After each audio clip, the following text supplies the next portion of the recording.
Shalom jemaat GBI Shema, apa kabarnya? Pastinya luar biasa dalam Tuhan. Mari sebelum kita memulai ibadah kita, mari kita bersatu di dalam doa. Bapa yang bertata dalam kerajaan surga, kami sembah hanya dalam nama Tuhan Yesus Kristus. Kami ucap syukur Tuhan. Tuhan, sebentar Tuhan kami memulai ibadah kami Tuhan. Kiranya Engkau sertai Tuhan ibadah kami dari awal pertengahan hingga akhir Tuhan. Kiranya Engkau ikut campur tangan Tuhan dalam segala sesuatu Tuhan kami, karena kami serahkan semuanya ke dalam tangan-Mu Tuhan. Terima kasih Tuhan, hanya dalam nama Yesus kami bersyukur. Haleluya.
Kami percayakan janji-Mu, Yesus. Kami percayakan kuasa-Mu. Oh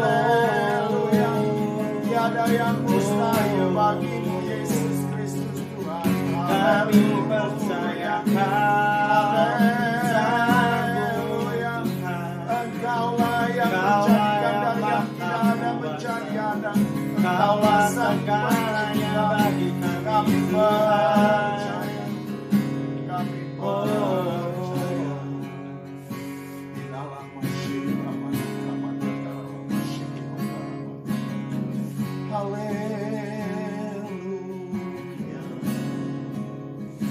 haleluya.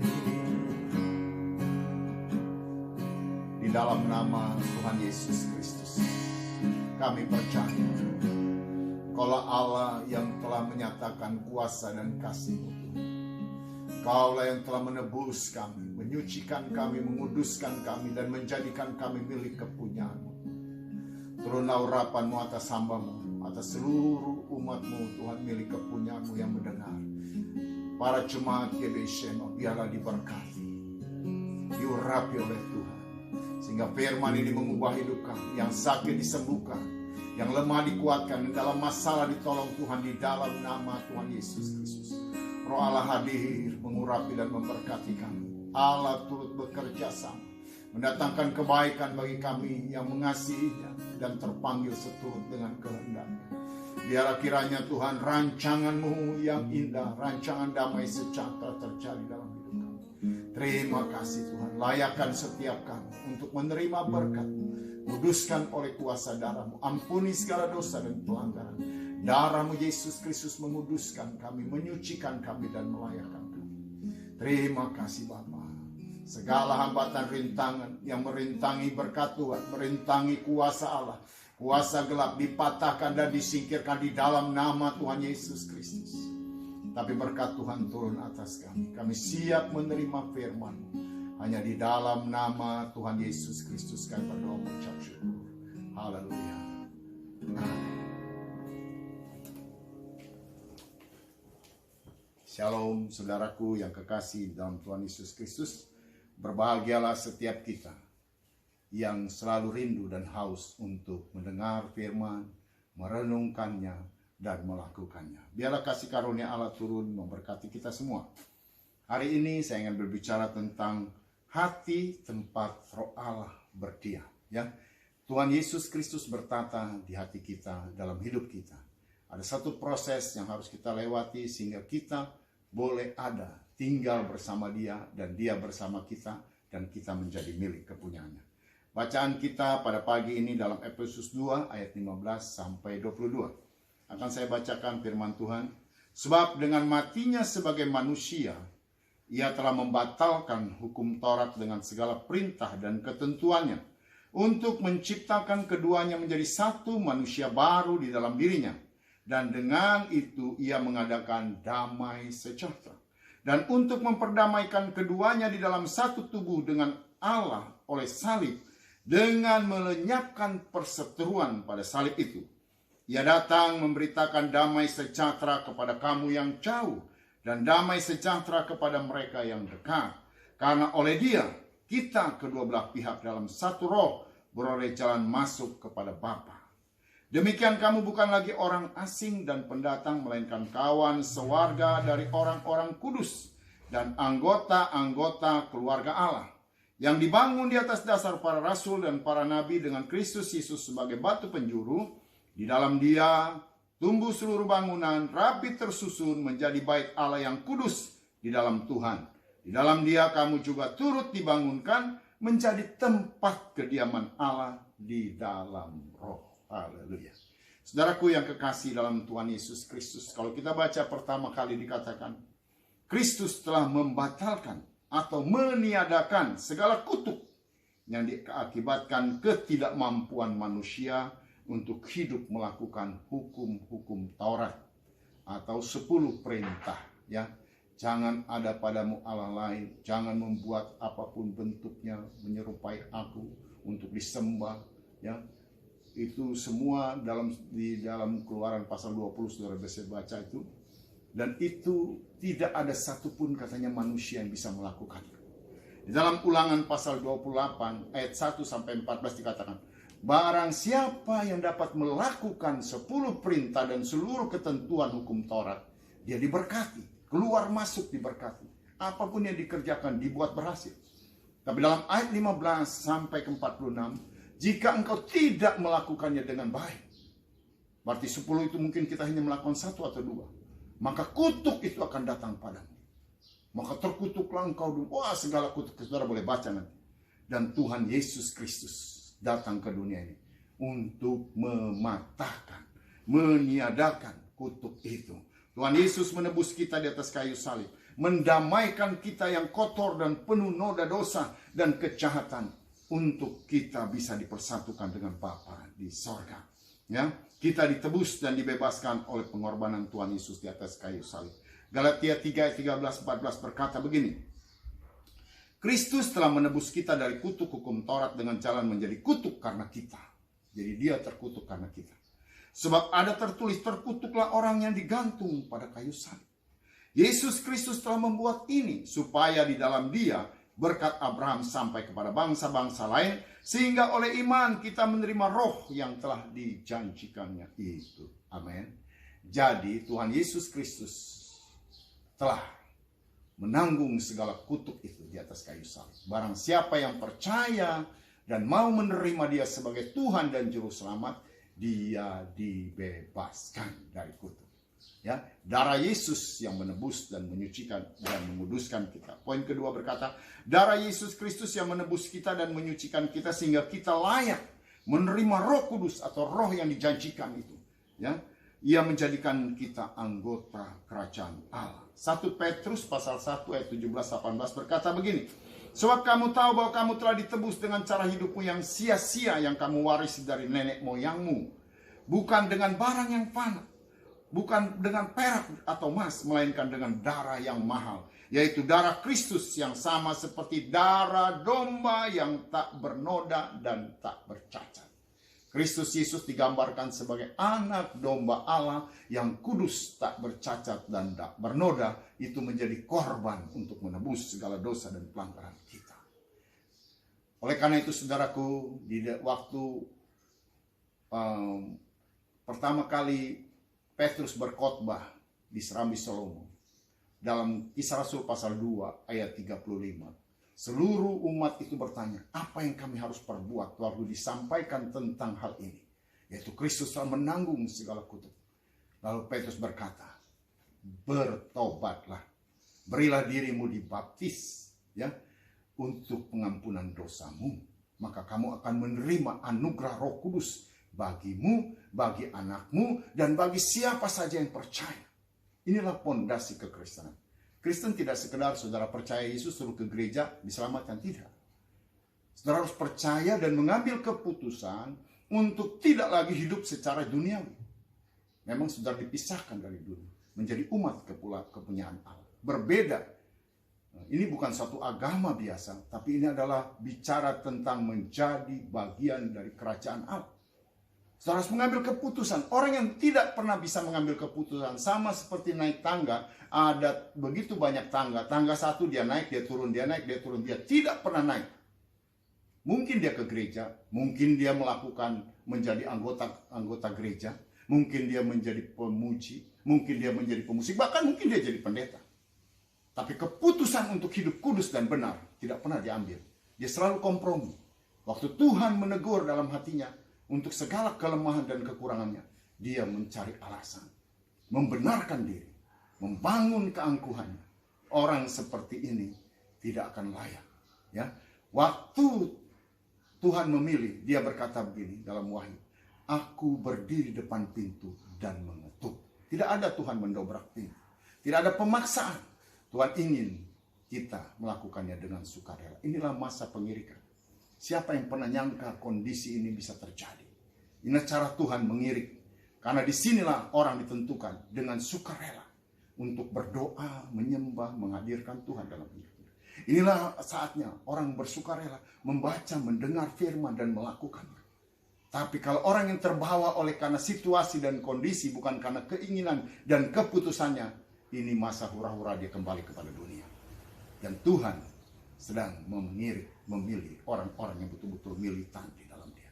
Jadilah saudara pemilik Kristus. Setelah saudara percaya dan bertobat, dibaptis. Ambil keputusan seperti Tuhan Yesus. Saya tidak pernah mau berdebat tentang baptisan. Saya katakan Yesus berkata dalam Yohanes 14 ayat 6, akulah jalan, kebenaran, dan hidup. Tidak ada satupun yang sampai kepada Bapa tanpa melalui aku. Di dalam Yohanes pasal 10 ayat 9 dia berkata, akulah pintu. Barang siapa masuk melalui aku dia akan selamat. Ikutilah cara Tuhan dibaptis. Titik, itu aja. Ya, masuk ke dalam baptisan itu artinya kalau di dalam Roma pasal 6 ayat 3 sampai 7 berkata, baptisan itu masuk ke dalam kematian Kristus, dikuburkan bersama Kristus sebagai jalan keampunan dosa supaya tubuh dosa kita hilang kuasanya dalam kematian, kuasa kematian Kristus. Waktu kita dibangkitkan kembali, kita keluar dari air, kita seperti dibangkitkan dari kematian Kristus. Kita dihidupkan dan dihembuskan nafas hidup Allah, kita menjadi manusia baru, menjadi ciptaan baru. Inilah jalan keselamatan. Ya, kita dituntun dan dibimbing oleh Roh Allah. Makanya itulah sebabnya dikatakan Kristus telah menebus kita, menjadikan kita milik kepunyaan Allah. Ya, pada akhirnya kita ada di dalam Kristus dan Kristus ada di dalam kita. Kita terus dibangun menjadi tempat kediaman Allah di dalam Roh sampai kepada kekekalan, sampai ke dalam kerajaan Allah. 1 Korintus pasal 3 ayat 16-17 berkata, tidak tahukah kamu bahwa kamu adalah bait Allah dan Roh Allah tinggal di dalam kamu. Jika orang membinasakan bait Allah, maka Allah akan membinasakan dia, sebab bait Allah adalah kudus dan bait Allah itu adalah kamu. Jadi dari pembacaan kita dibangun berdasarkan kitab para nabi bicara perjanjian lama dan kitab para rasul bicara tentang perjanjian baru. Saudara tidak bisa pilih-pilih, oh ini kitab perjanjian lama, ini kitab, tidak. Dasarnya adalah Kristus penebus kita.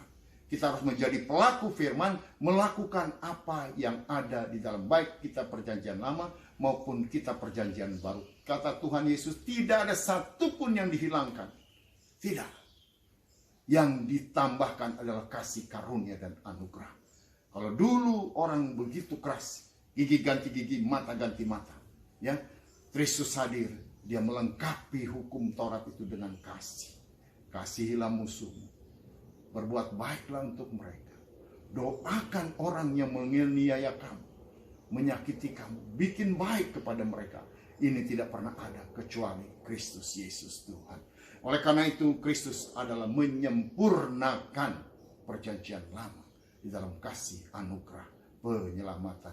Sehingga saudara dibangun menjadi tempat kediaman Allah, menjadi anggota kerajaan Allah, dibangun terus menerus menjadi serupa dan segambar dengan Kristus. Pada akhirnya Kristus ada di dalam kita dan kita ada di dalam Kristus. Oleh karena itulah Tuhan Yesus berkata di dalam Yohanes pasal 15 ayat 7 dan 8. Jika engkau tinggal di dalam aku dan aku di dalam engkau dan firman-Ku tinggal di dalammu, minta apa saja maka aku akan memberikannya kepadamu. Dalam hal inilah Bapa-Ku dipermuliakan jika kamu berbuah banyak. Ini tujuan Allah. Tapi mencapai itu kita harus melewati proses demi proses. Sampai pada akhirnya Kristus sepenuhnya ada di dalam kita dan kita di dalam Kristus, dan kita melakukan hidup dalam sesuai firman, maka apapun yang kita katakan akan terjadi. Karena Tuhan mengurapi lidah bibir kita seperti Kristus diurapi. Kiranya kasih karunia Allah akan menolong kita dan memberkati kita. Pada pagi ini biarlah kita terus termotivasi untuk berjalan bukan dengan hanya sekedar menjadi anggota gereja, tapi jadilah anggota kerajaan Allah. Terima kasih, Tuhan Yesus Kristus memberkati. Mari kita berdoa. Bapa, di dalam nama Tuhan Yesus Kristus kami mengucap syukur buat firman-Mu. Biarlah pengajaran-Mu ini Tuhan, Kau tanamkan di hati kami, sehingga kami terus diproses menjadi serupa dan segambar dengan Kristus. Sebagaimana firman-Mu Tuhan yang telah kami baca dan kami dengar, meteraikan di hati setiap kami di dalam nama Tuhan Yesus Kristus. Segala kuasa iblis yang mencoba mencuri benih firman-Nya dihalaukan di dalam nama Yesus.